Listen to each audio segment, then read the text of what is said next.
4:30 in the morning.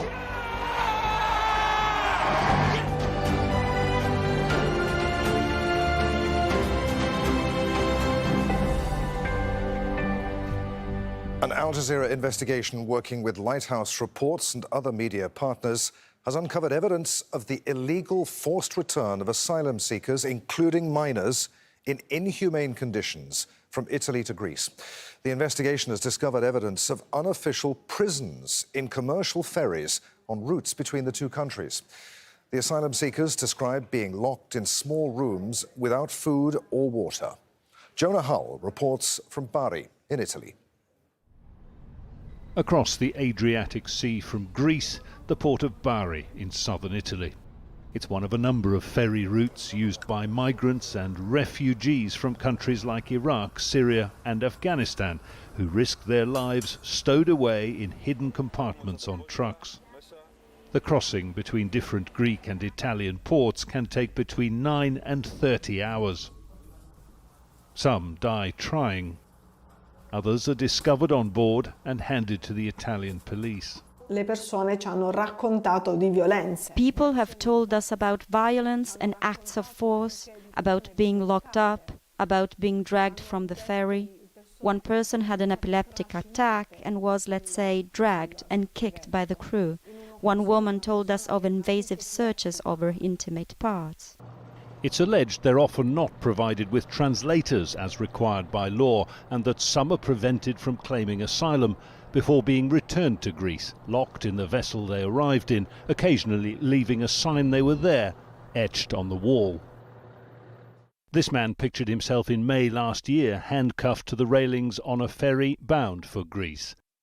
Using his description of the vessel and its route, this storage space was located in the vehicle bay below deck. And in the Greek port of Patras we meet Balush from Afghanistan. His story is all the more significant because his documents show that he's a minor, aged 17. I've been here for 6 months and have played many games. Once I hid under a refrigerated truck and it went inside the big ship. And when it arrived and the truck left the ship, I was found and arrested. They did not question me about seeking asylum. They did not take my fingerprints.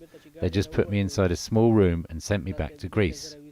It's not unusual for commercial ferries to have a small lock-up room on board, sometimes used to secure unruly passengers, for instance.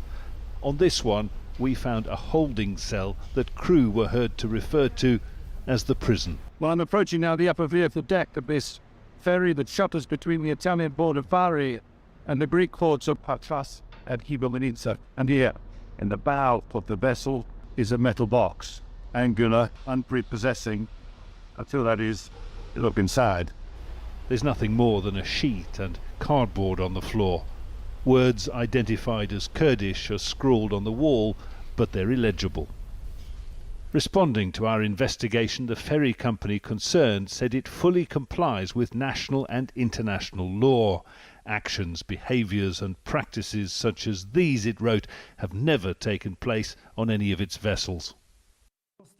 And, confronted with the evidence, the Bari police commissioner denied Italian complicity as well. I